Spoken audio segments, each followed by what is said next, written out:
Now let's turn our attention to disubstituted cyclohexanes. We just finished talking about monosubstituted. In a disubstituted cyclohexane, we have the possibility of different isomers. Specifically, we can have cis and trans isomers. And when we do a chair flip, they do not change cis and trans isomer relationships. So if they start off cis and we do a chair flip, they will remain cis.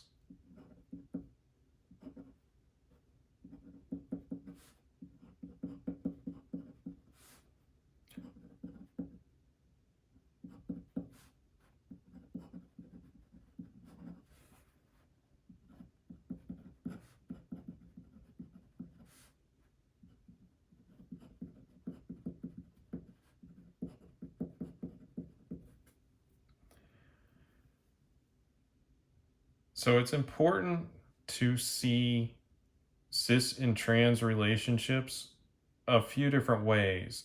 And we don't necessarily want to draw a chair structure every time, but we want to be able to easily indicate what the structure is. And so I'm going to show you a few different ways to draw these out and kind of discuss what's happening here. So first, we'll draw it with our wedge and dash configurations.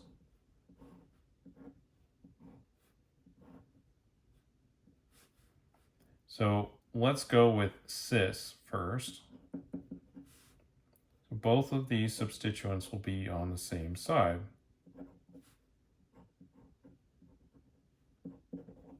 Like so. Let's say they're both coming at us.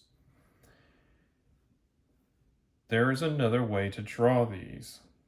It's called a Haworth projection.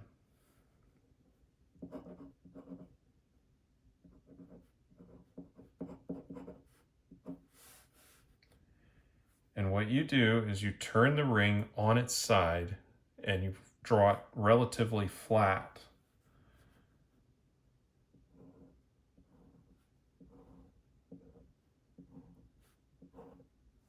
Like so.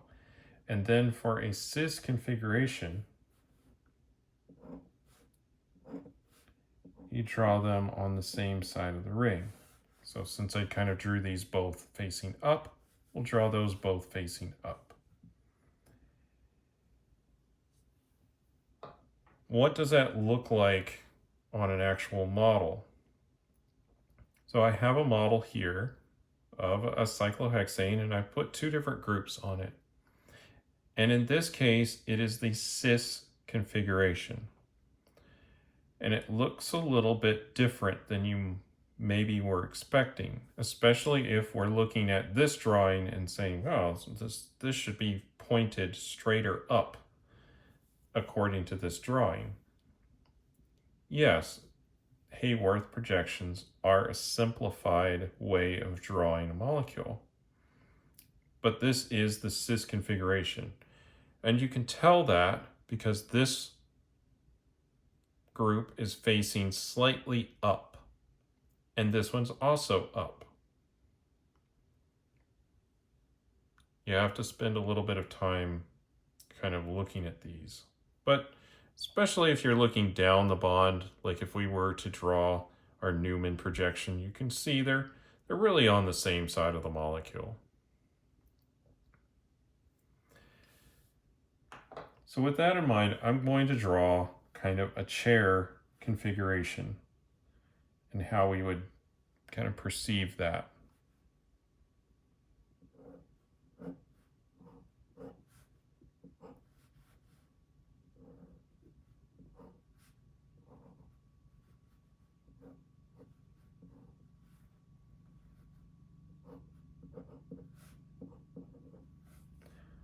And in this case, I've got the A, it's in an equatorial position, but it's still kind of up a little bit. And I have the B in the axial position. Now, if we perform a chair flip,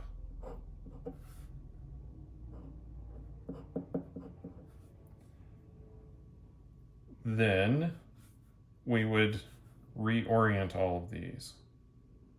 So drawing it kind of on my wedge and dash notation,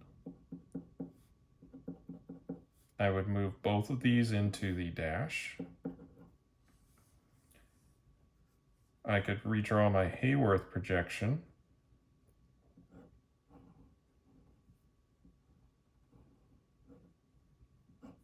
With them both going down. And I could redraw my chair. And I'm going to draw this so that this one goes up and that one comes down. So, like so.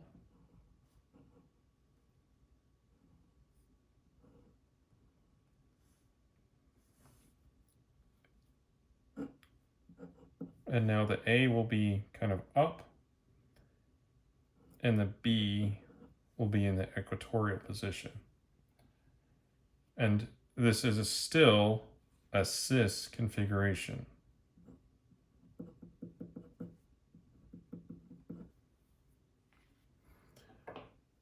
So let's do that flip on our model kit. So I'll bring this down and that up.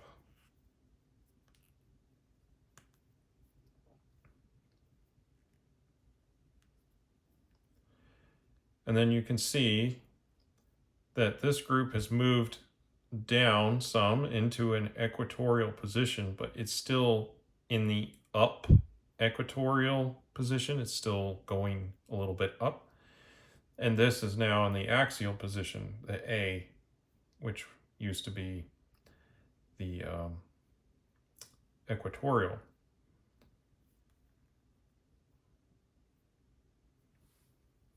So that's how to draw the Hayworth for a cis configuration. Let's also talk about the trans configuration.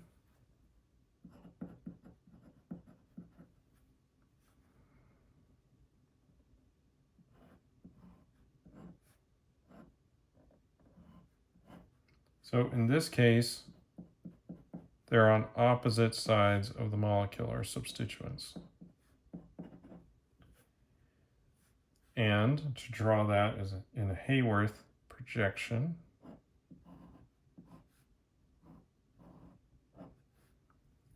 you simply draw one going down and the other going up.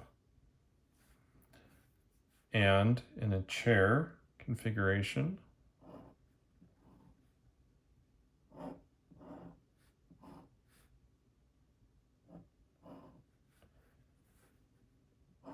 they're both axial, or at least they are in the way I'm drawing this right now.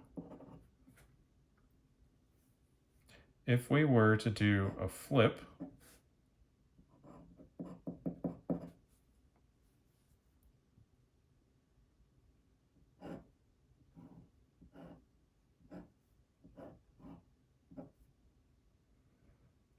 such that our A group is now up and our B group is down, and we can draw the Hayworth projection for this.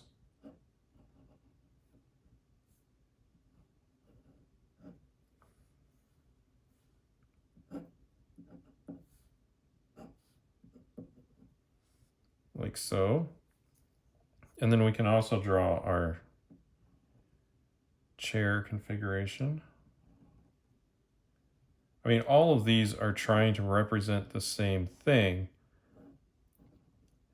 but not everything is as easy to see the relationships here. So in this case now they're both equatorial, but they're still in the trans.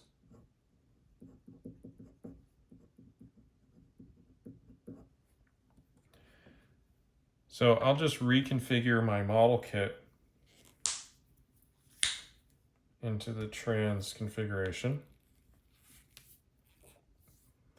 And in this case, I've started with the diaxial positioning. So I've drawn it a little bit more like this.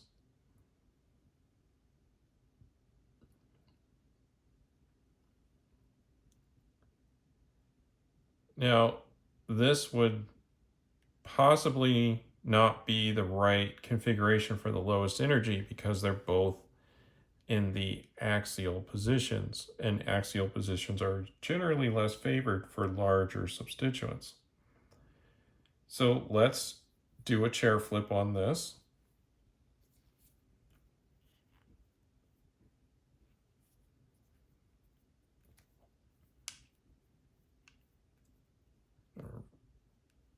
There we go. And you can see here that now they're both in the equatorial positions, but they're still trans to each other. And I would say that it's easier to tell that their relationship is trans when we're looking at either of these or the Hayworth projections. And it might be a little bit harder to tell based on this chair drawing that these are in the trans configuration.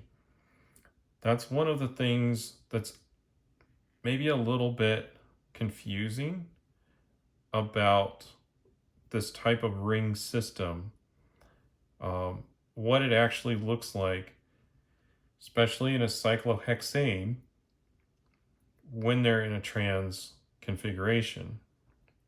This might look like it's a cis configuration initially, just because they look like they're on the same side of the molecule, but they are on opposite sides of the ring.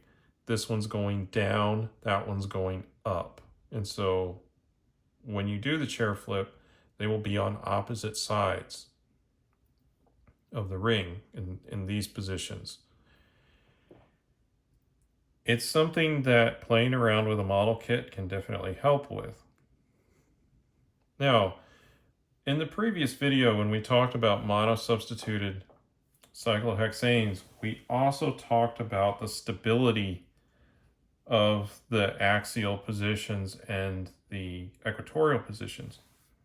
And when we have di-substituted or multi-substituted cyclohexanes, we have a little bit more to consider rather than just there's one group, where should we put it? That one group should go where we have the most room, that's equatorial. Here, we'll have to consider the size of the groups. So in the trans configuration, it's not much of an issue because we know we can get both of them in the equatorial position, and that should be favored as long as these aren't completely massive and running into themselves too much. In the cis configuration, we will have one that's equatorial and one that's axial, no matter what we do. Therefore, we can choose what group we would prefer to be axial and what group we would prefer to be equatorial.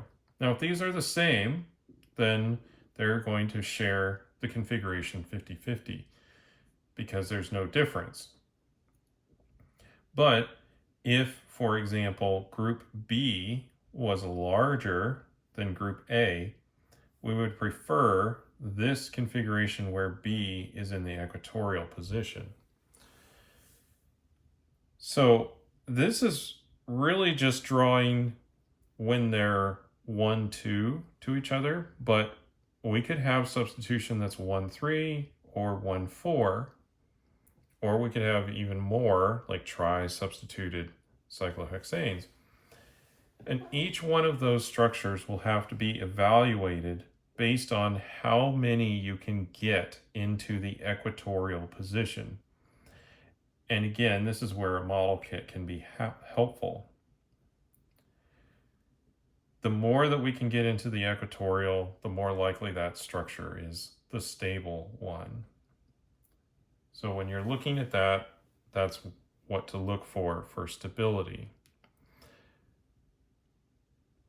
Thank you for joining me for this video, and we'll see you in the next one.